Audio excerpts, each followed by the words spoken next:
this at noon at 12:01 p.m. We'll have a high tide this evening right at dark at 6:05 p.m.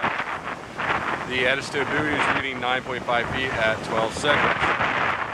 We'll have a high pressure that will persist through our area tomorrow, and then we'll have a cold front that will move offshore on Thursday, followed by high pressure Friday and evening. We should have some clean rideable surf tomorrow, hopefully, as the wind goes more north, and it will clean things up a bit. We should see continued groundswell in the waist to chest high range tomorrow. The water is a chilly 61 degrees, so stop by the shop and grab a wetsuit because you're going to need it. Hopefully you can make it out tomorrow for some good surf, and stop by the shop. Thanks.